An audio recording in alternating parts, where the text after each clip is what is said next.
Time to complete Chapter 8, a review of Robin DiAngelo's White Fragility. 8 is another horrible chapter. I started with an oxymoron raised on page 110. But let me go to another one page later, where Robin DiAngelo says, "We notice the racial positions of racial others and discuss this freely among ourselves, albeit often in coded ways."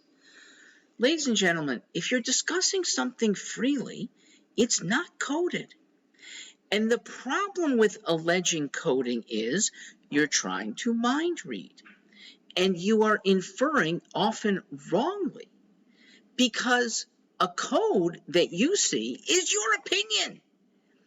If there really are codes, then don't you think at least a few people's messages have been overturned, or some of them have sort of changed tunes? They were part of a white racist cabal, and now they're saying, oh, here's the language that we use to speak about minority people. We never find this, okay?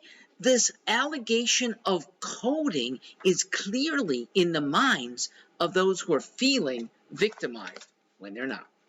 Robin DiAngelo herself doesn't feel victimized. She's an example of a white liberal who wants to feel for others who probably don't want her around. We go about our days, black and white, to not feel like victims. And to the extent that you are foisting it on any group unnecessarily, you're doing evil. Robin's evil is mixed with nonsense. So let me read from page 112.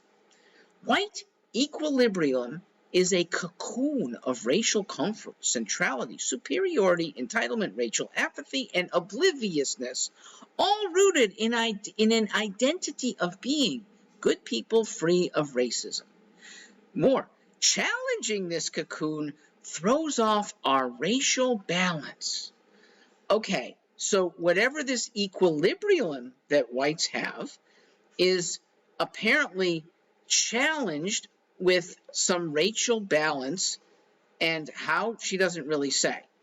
But she says whites find these challenges unbearable and want them to stop. Well, whites happily live among black people, happily welcome black people to their dinner tables, to their churches, to their workplaces. If whites are really challenged by the existence of blacks among them in modern America, nobody else sees this except you and a few of your activist compatriots. White fragility, she says, functions as a form of bullying, that I'm going to make it so miserable for you, a black person, to confront me, that you will simply back off, give up, and never raise the issue again. White fragility keeps people of color in line and in their place. If whites are so fragile, whites are certainly not bullies, okay? That's not going to make it miserable for an African American. And nobody in the last 50 years in my lifetime has even tried. Where the hell have you been? And the answer is you've been around and want to conjure up things that mess with the truth of modern America. Modern America is not an inherently racist place. Now, even though we've gone through all of Chapter 8, we have yet to define, or Robin has, what white fragility is, and nowhere in here has she really defined racist. She will use this expanded definition that we talked about before, that only intentionally mean people can participate in racism. That's not the definition, okay? That racism is somehow broader than the intentionally mean.